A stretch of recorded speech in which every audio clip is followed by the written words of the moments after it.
What is up, you gorgeous, fabulous creatures, and welcome back to another episode of the Losing It podcast. You're here with Kylie Pax, Australia's emotional eating coach. We are diving into part 2 today. This was a 2-part episode last week, but it wasn't last week. It was Tuesday. It was 2 days ago. We covered part 1 of 7 signs and huge red flags that you're an emotional eater. And we got through the first 3 points. And because I want to keep these podcasts 15 minutes or less so you can just tear off a chunk and digest it really quickly, we have split this one into 2 because we're going to run through very swiftly today the remaining 4 points. Now, I will just bring you up to speed really quickly. If you haven't listened to last week's, if you haven't listened to Tuesday's episode, I would scooch on down and listen to that so that you get the first 3 points and you understand what we're talking about. Because not only am I giving you the red flags to watch out for, but also the solutions. Hello, otherwise what is the point?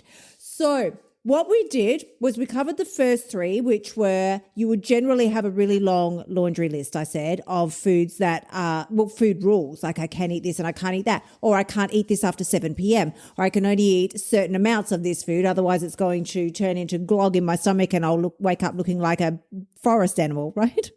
The second one was you hide your favorite foods around the house so that your family or other people either don't eat them themselves or see you eating them. The third point was you eat an entire meal while you're waiting for your actual meal to heat up, like in the microwave or on the stove. You will generally either sit in the pantry or the fridge, just stuffing your face mindlessly and randomly with stupid shit when your food is literally 7 seconds away. Now, before we dive into the remaining 4 red flags, let's just really super quickly recap the actual eating codes that are going to be the solutions for each one of these problems. Now, if you don't have these eating codes, you can get them over at kyliepax.com/free course. I give you a 4-part video series with exactly what I did to lose 20 kilos using the eating codes that I've created. Or you can join me and the other members over in F the Scale, where I do live weekly coaching. You have an entire really intricate breakdown of the eating codes, plus a bunch of bonus courses, my blueprint that I use every day, like my personal blueprint that I use every day to transform not just my body, but my entire life by rewiring the neurons in my brain so that I don't crave stupid ass amounts of food anymore. Now, we're going to keep these really swift, as I said. So eating code number 1, eat when you're hungry, don't eat when you're not. Eating code number 2 is decide what it is that you want to eat. And we do that by making a note, right? We have specific journals over in F the Scale, but you could just do it on a sticky note if you wanted to. You're going to write down what you're going to eat for the day, because the early morning version of you is on point and on the ball, and she knows exactly what is going to help you achieve your weight loss goals and emotional eating goals, whereas the 8 p.m. night version of you doesn't give a shit. So we're going to make a commitment really early in the day.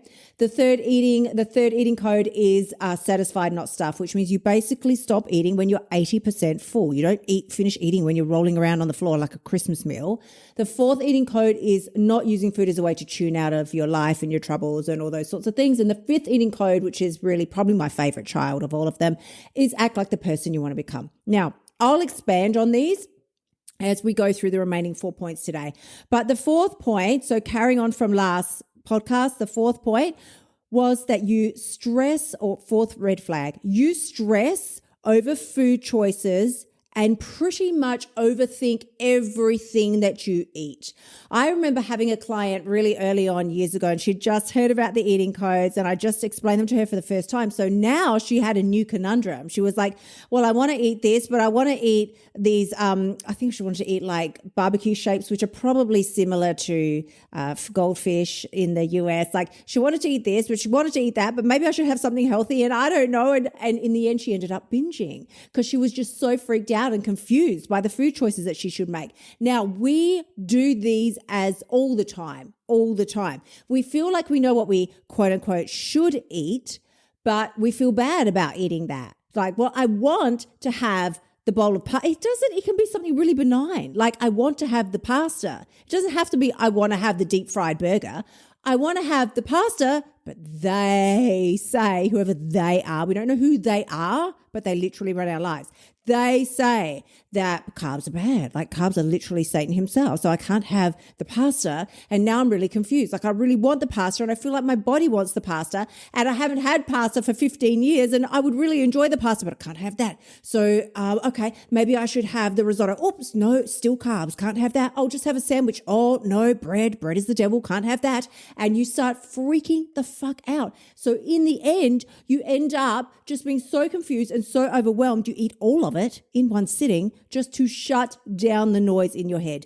Now, this one again, let me think about it. You stress over food choices and overthink everything that you want. Oh my God, this is so easy. This would be eating code number 2, like wrapped up with a shiny little bow on it. Because once you make your decision first thing in the morning, you've made your commitment to yourself.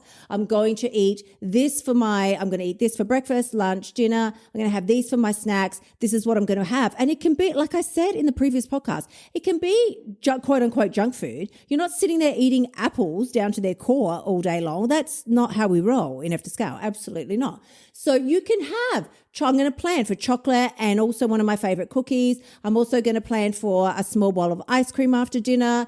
I'm going to make sure I plan for the pancakes that I really love at breakfast time. Like you can have all these things. But the point is, once the decision's been made, it's fucking made. And you don't deviate from it and you don't switch things out. Like you don't be like, well, I was going to have the pancakes at breakfast, but now there's this huge fry up and blah.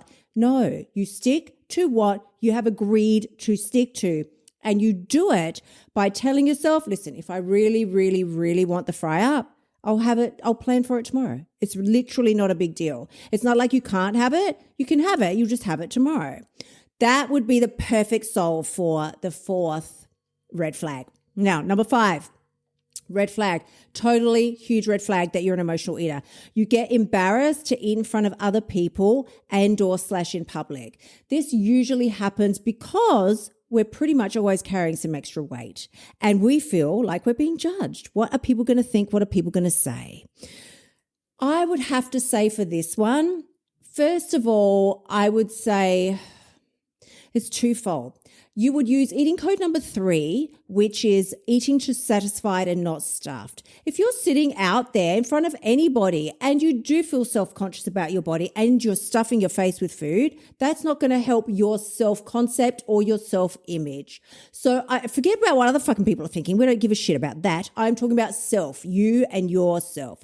So I would definitely use eating code number 3, which is the magic weight loss code. You only eat to 80% full. That's how you drop weight dramatically, really easily. That's why I say you can have the chocolate and the ice cream, that you're only ever eating to 80% full. And you're not eating all those things in one day. Like, let's not take my word out of context. So you would eat to 80% full because that will nourish your self-concept. You know that you didn't eat like a pig and you feel really good about what you ate and the amount that you ate. Then the other side of that one is I would absolutely apply eating code number 5, which is act like the person you want to become. Does she, your future version of you who has lost the weight, does she sit around being self-conscious and embarrassed when she's eating out or in front of other people? I don't think so. She's proud of herself and what she's overcome and how far she's come. And she loves the nourishing choices that she's making. She feels really good in her body and she refuses to let anybody make her feel like a piece of shit. Even if they're not, she won't accept her own thoughts that maybe people are thinking this. Well, maybe they're fucking not. So I would absolutely apply that one as well. The 6th red flag that you are highly an emotional eater is you would like to eat carbs and have them in your life, but you feel like you can't do it without punishing yourself the next day. I need to burn these off or I need to compensate for them in some way. As in, you either need to burn an extra amount of calories or you can't eat carbs again for a certain period of time. Or there's just this generic overarching fear around particular foods. In this instance, I've used carbs because that's the current flavor of the day. This one, I would all the way, let me think about this. I would apply eating code number 5 here. I feel like eating code number 5 and potentially eating code number 4, which is if you're not using food as a way to tune out of any dramas or things going on in your life, then you would slip right into eating code 5 again. Act like the person you want to become.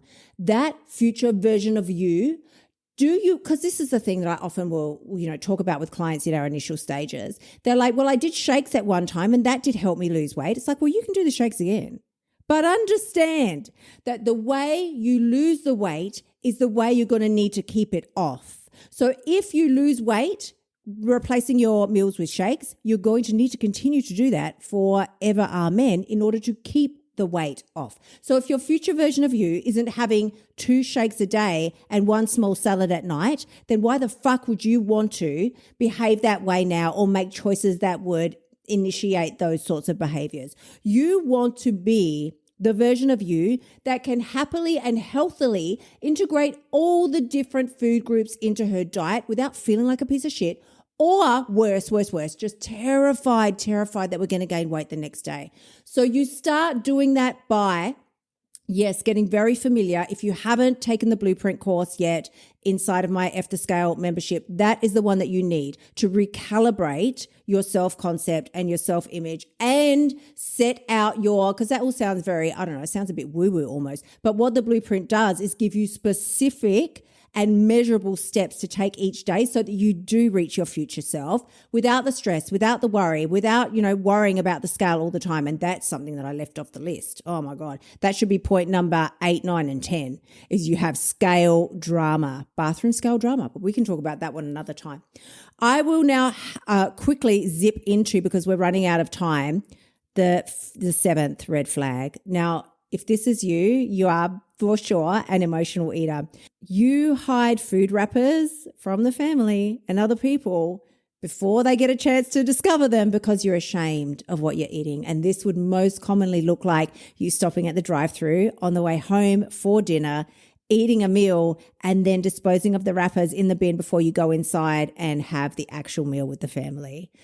This one is quite traumatic because we feel like a piece of shit when we do things like that.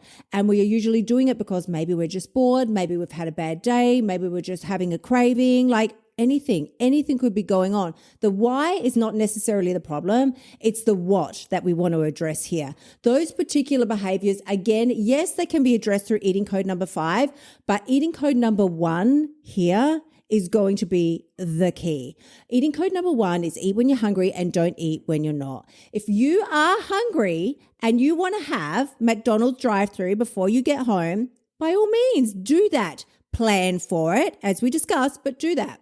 Alternatively, if you are hungry and you are on your way home to have dinner with the family or your loved one or whoever, then what would be the fucking point of having McDonald's and then knowing that by the time you get home, you're not going to be hungry? You make your decision first.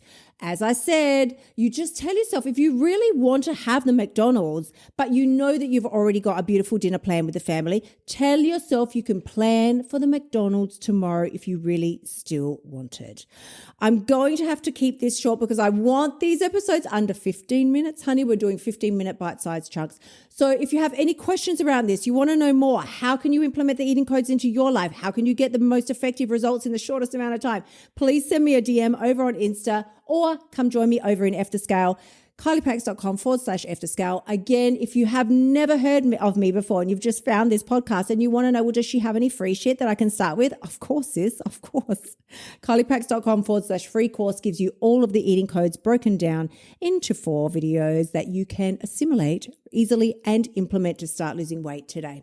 I'm sending you tremendous amounts of love. As always, if you like what you're hearing and you want to hear more, please remember to subscribe and leave me a review. Go ahead and share on social and please remember to tag me so that I can share you back. And I am sending you love. I will see you again next week. Until then, my gorgeous ones, bye for now. Thank you so much for tuning in.